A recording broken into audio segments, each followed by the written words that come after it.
ಕೊನಿಡೇಲಾ ಪವನ್ ಕಲ್ಯಾಣ್ ಆಂಧ್ರ ಪ್ರದೇಶದ ಉಪಮುಖ್ಯಮಂತ್ರಿ. ಹಿಂದುತ್ವ ರಾಜಕಾರಣದ ಹೊಸ ಮುಖ. ಪವನ್ ಕಲ್ಯಾಣ್ ಸನಾತನ ಧರ್ಮದ ಹಾಗೂ ಹಿಂದುತ್ವದ ఫైర్ బ్రాండ్ ఆగి ಹೊರಹೊಮ್ಮಿದ್ದಾರೆ. మన సనాతన ధర్మం మీద దాడి జరిగిన, అపహాస్యం చేసిన, దూషించిన, ప్రాణాలొడ్డైనా సరే మనం సాయి శక్తుల రక్షించుకుందాం.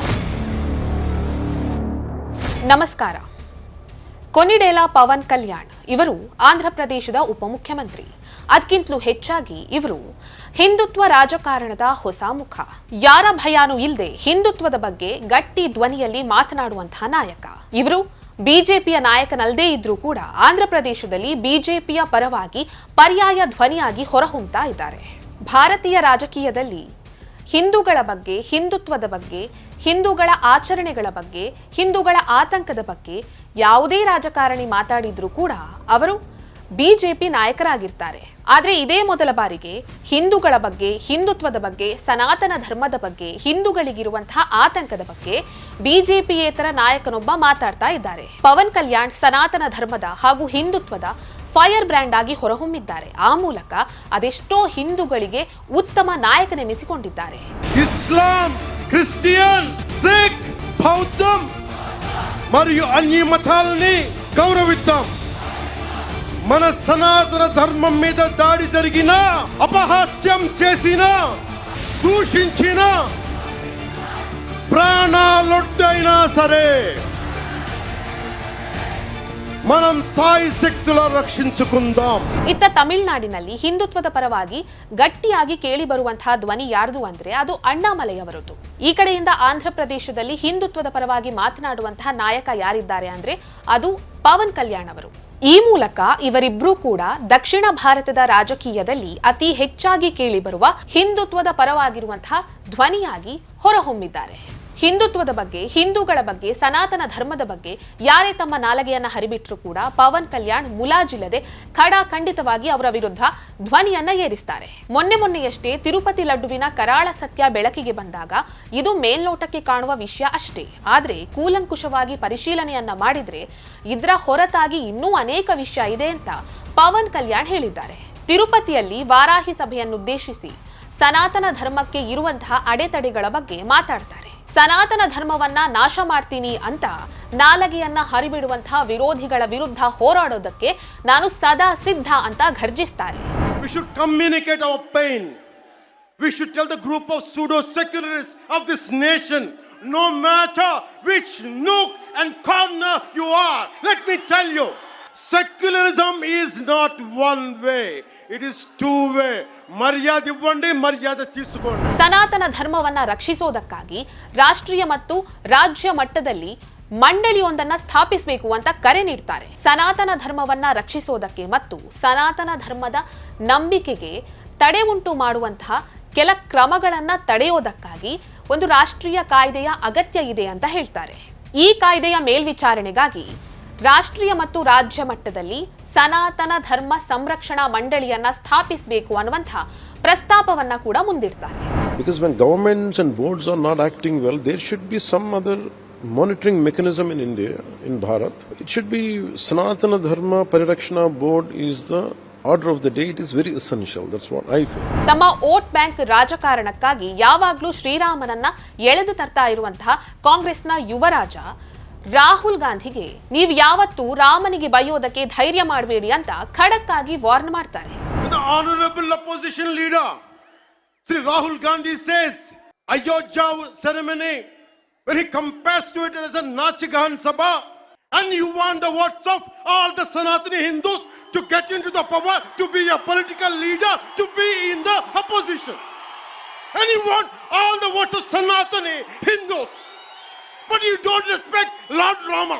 You might hate Modi ji, you might hate us, but don't you guys dare to talk about Lord Sri Rama. Hindutva, ಸನಾತನ ಧರ್ಮ ಅಂದ್ರೆ ಕಿಡಿಕಾರುವಂತಹ ಪ್ರಕಾಶ್ ರಾಜ್ ತಿರುಪತಿ ಲಡ್ಡು ವಿವಾದದ ಬಗ್ಗೆ ಒಂದು ಟ್ವೀಟ್ ಮಾಡ್ತಾರೆ. ಡಿಯರ್ ಕಲ್ಯಾಣ್, ಇದು ನೀವು ಡಿಸಿಎಂ ಆಗಿರುವ ರಾಜ್ಯದಲ್ಲಿ ನಡೆದಿದೆ. ಇನ್ವೆಸ್ಟಿಗೇಷನ್ ಮಾಡಿ ಅಪರಾಧಿಗಳ ವಿರುದ್ಧ ಕ್ರಮ ಕೈಗೊಳ್ಳಿ. ಅದನ್ನ ಬಿಟ್ಟು ವಿಷಯವನ್ನ ರಾಷ್ಟ್ರ ಮಟ್ಟದಲ್ಲಿ ಸ್ಪ್ರೆಡ್ ಮಾಡ್ತಾ ಇದ್ದೀರಾ. ಆಲ್ರೆಡಿ ನಮ್ಮ ದೇಶದಲ್ಲಿ ಕಮ್ಯುನಲ್ ಪ್ರಾಬ್ಲಮ್ ಸಾಕಷ್ಟಿದೆ. ಇದನ್ನ ಯಾಕೆ ನೀವು ದೊಡ್ಡ ಪ್ರಾಬ್ಲಮ್ ತರ ಬಿಂಬಿಸ್ತೀರಾ? ಹೀಗಂತ ಪ್ರಕಾಶ್ ರಾಜ್ ಟ್ವೀಟ್ ಮಾಡ್ತಾರೆ. ಪ್ರಕಾಶ್ ರಾಜ್ ಮಾಡಿರುವಂತಹ ಟ್ವೀಟ್ಗೆ ಪವನ್ ಕಲ್ಯಾಣ್ ಪ್ರೆಸ್ ಮೀಟ್ ನಲ್ಲಿ ಆನ್ಸರ್ ಮಾಡ್ತಾರೆ.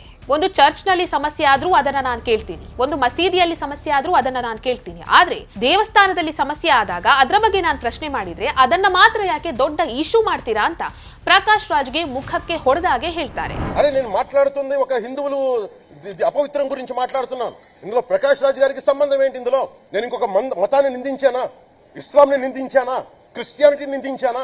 అపవిత్రం జరిగింది, ఇలా జరగకూడదు, ఫుడ్ అడల్టరేషన్ జరిగిందని మాట్లాడుతుంటే దీన్ని గోల చేయకూడదంటే అంటే తప్పు జరిగినప్పుడు మాట్లాడకూడదా? ಸನಾತನ ಧರ್ಮ ಅನ್ನುವಂಥದ್ದು ವೈರಸ್ ಇದ್ದ ಹಾಗೆ, ಇದನ್ನ ನಾಶ ಮಾಡಬೇಕು ಅಂತ ಉದಯನಿಧಿ ಸ್ಟಾಲಿನ್ ಒಂದು ಸ್ಟೇಟ್ಮೆಂಟ್ ನೀಡ್ತಾರೆ. ಇದಕ್ಕೆ ಪವನ್ ಕಲ್ಯಾಣ್ ಸನಾತನ ಧರ್ಮವನ್ನ ನಾಶ ಮಾಡ್ತೀನಿ ಅಂತ ನೀವ್ ಹೇಳ್ಬೇಡಿ, ನಾಶ ಮಾಡೋದಕ್ಕೆ ಸಾಧ್ಯನೂ ಇಲ್ಲ, ಒಂದ್ ವೇಳೆ ಯಾರಾದ್ರೂ ನಾಶ ಮಾಡೋದಕ್ಕೆ ಬಂದ್ರೆ ಅವರೇ ನಾಶ ಆಗ್ತಾರೆ ಅಂತ ಪವನ್ ಕಲ್ಯಾಣ್ ಸ್ಟಾಲಿನ್ಗೆ ಪ್ರತ್ಯುತ್ತರವನ್ನ ನೀಡ್ತಾರೆ. ಸನಾತನ ಧರ್ಮ ಕಂಪ್ಲೀಟ್ ವೈರಸ್ மாதிரி ಅದನ್ನ ನಾಶ பண்ணணும் சொல்றாங்க. ஞாபகம் வெச்சுக்கங்க. Whoever said this, let me tell you sir, you cannot wipe out Sanatana Dharma.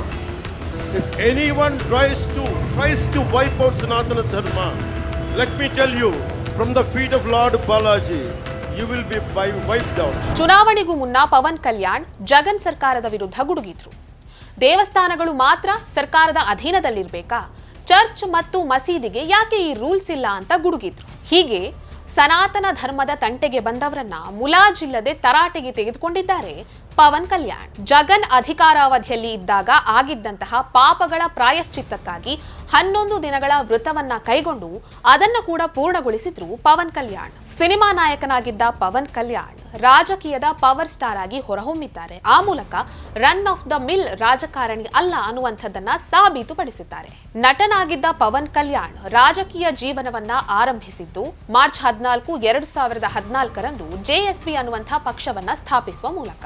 2019ರಲ್ಲಿ 2 ಕ್ಷೇತ್ರಗಳಲ್ಲಿ ಸ್ಪರ್ಧಿಸಿ ಹೀನಾಯವಾದ ಸೋಲನುಭವಿಸ್ತಾರೆ.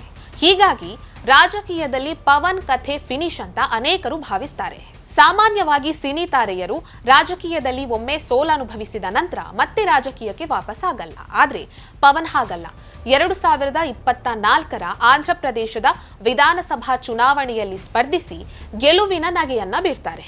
ಇದೀಗ ಆಂಧ್ರಪ್ರದೇಶದಲ್ಲಿ ಜನಸೇನಾ ಪಕ್ಷದ ನಾಯಕನಾಗಿ ಬಿಜೆಪಿಯ ಬೆಂಬಲಿಗನಾಗಿ ಹಿಂದುತ್ವದ ಪರವಾದ ಗಟ್ಟಿ ಧ್ವನಿಯಾಗಿದ್ದಾರೆ. ಕರ್ನಾಟಕ ರಾಜಕೀಯದಲ್ಲಿ ಯಾವ್ಯಾವುದೋ ರಾಜ್ಯಗಳಲ್ಲಿ ಹಿಂದುತ್ವದ ಧ್ವನಿಗಳು ಅಡಗಿ ಹೋಗಿರುವಾಗ ಆಂಧ್ರಪ್ರದೇಶದಲ್ಲಿ ಹಿಂದುತ್ವದ ಪರವಾಗಿ ಈ ಒಂದು ಹೊಸ ಧ್ವನಿ ಜನ್ಮ ತಾಳಿದೆ.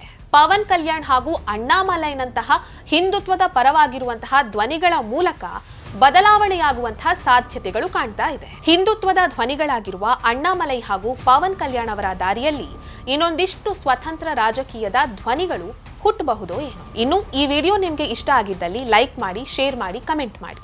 ನೀವಿನ್ನೂ ನಮ್ಮ ಚಾನೆಲ್ ಅನ್ನು ಸಬ್ಸ್ಕ್ರೈಬ್ ಮಾಡಿಲ್ಲ ಅಂದ್ರೆ ದಯವಿಟ್ಟು ಸಬ್ಸ್ಕ್ರೈಬ್ ಮಾಡಿ. ಹೆಚ್ಚಿನ ಮಾಹಿತಿಗಾಗಿ ಪಕ್ಕದಲ್ಲೇ ಇರುವಂತಹ ಬೆಲ್ ಐಕಾನ್ ಅನ್ನು ಪ್ರೆಸ್ ಮಾಡಿ.